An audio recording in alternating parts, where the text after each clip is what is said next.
our precious life, shadowboxing the demons of the past, when the fight to end actual slavery is still happening today. Right.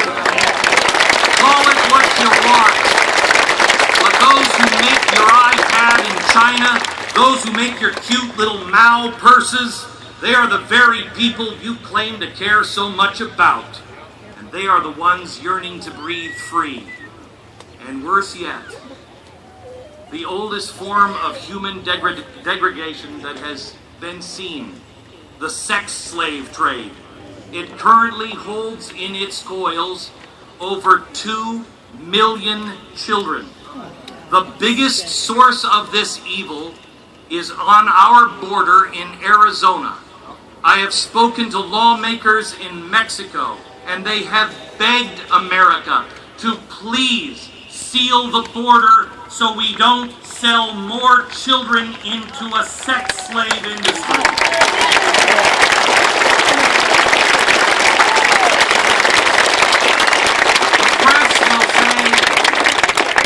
The press will mock and say what they will, and they will also say, how dare men declare themselves to be the next Martin Luther King or civil rights leader.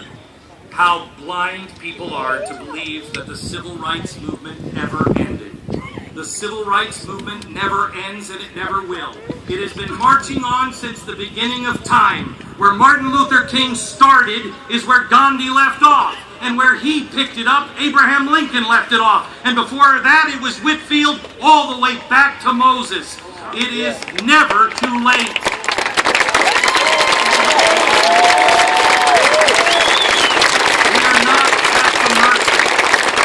We are not at the mercy of these events.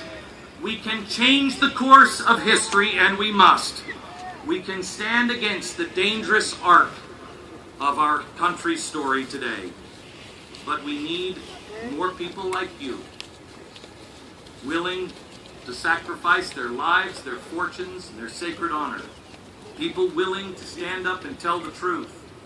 The last century was a century of genocide, where collectivists, National Socialists, communists, evil rose up time and time again and swallowed up the lives of millions. It happens every time. Man says the collective is more important than the individual. Right. That one phrase, the collective is more important than the individual, that one phrase every time is a license to kill anyone deemed standing in the way of progress. That's true. But last century, evil met its match, and goodness eventually prevailed. Martin Luther King and Bonhoeffer and Lech Walesa gave their lives, or much of their lives, in the pursuit of human rights. They took the side of justice over injustice. They held aloft the torch of freedom to push out the darkness of hate. These men and women lived difficult lives. They often lived shortened lives. They were born to relative privilege. They chose to take on suffering. They didn't want to martyr themselves. They would have been happy to live the rest of their lives. But to the righteous, there is no comfort when evil has taken root. The cause of human rights has been taken over in this country by a group of clownish organizations who share very little with the individuals who led the movement in the 60s. Human rights was once a cry for justice. Now, it's merely used as a threat. These organizations have become bullies, grotesque parodies of the principles they pretend to represent.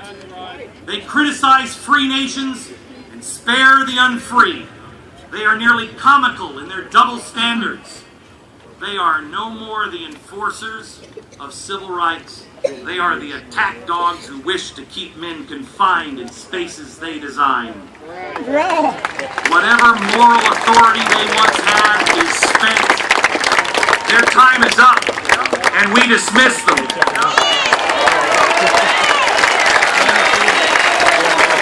I beg those with eyes and ears to heed the call and begin to train your yourself now under the exact same system used by Martin Luther King. Search his words out. You will find, if you're younger, that your history professors and civil rights activists have lied to you. They've left out the real author of those words. Read them. Ponder them. I dare you to risk to live them. Even though, if you do, it'll make you a target of the NSA. But having your name on a list as an enemy of theirs may be the safest thing you ever do. Pastors, priests, rabbis, I challenge you. What have you done with your knowledge and priesthood power that those without that priesthood privilege have not done?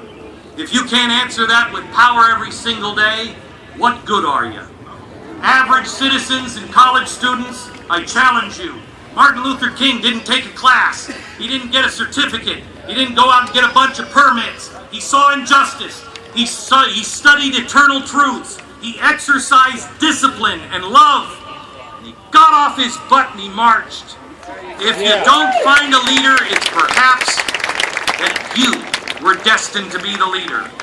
Christians, I believe in the free market system. If your preacher is too afraid to preach it from the pulpit, then maybe you should start preaching it from the street corner. Many are called. Will you answer? Our spiritual body is out of shape, and we need intensive training right now. Turn back to God. Some things are worth believing in. The good guys do win in the end. Evil doesn't stand unless good men don't stand up. The time is now, and we are the people. We must never stop being the shore that others can come to for shelter and hope. But we must realign ourselves with truth. Rise. This is the vision. We must preach good tidings to the meek, bind up the brokenhearted, proclaim liberty to those held captive, declare vengeance belongs to God and God alone, give comfort to those that mourn, beauty for ashes, and water the trees of righteousness. We shall not perish. We shall not perish. I know a lot of us don't like to hear the truth. Well, it's too bad. Too late for that. George Washington told us, religion and morality are the only stable and lasting basis of individual life and public policy. If we are to survive, they must be part of our public policy rather than driven from it. It is no longer good enough to be a good person. Each of us today must strive to be the next Abraham Lincoln, the next Martin Luther King. It is noble to strive to be the size of that bronze giant that they unveiled today. Frederick Douglass's time was in the 1800s. Martin Luther King's time is past. This is our time. And the long march towards civil rights is here. Right. Stand without fear. Lock arms. Stare down the bullies with the full armor of God. Honor, courage, and love is what is required. They are contagious. Spread the word. Proclaim liberty throughout the land. Let us today, as George Washington said, raise a standard that the wise and the honest can repair. The rest of it is in the hands of God. God bless. Thank you.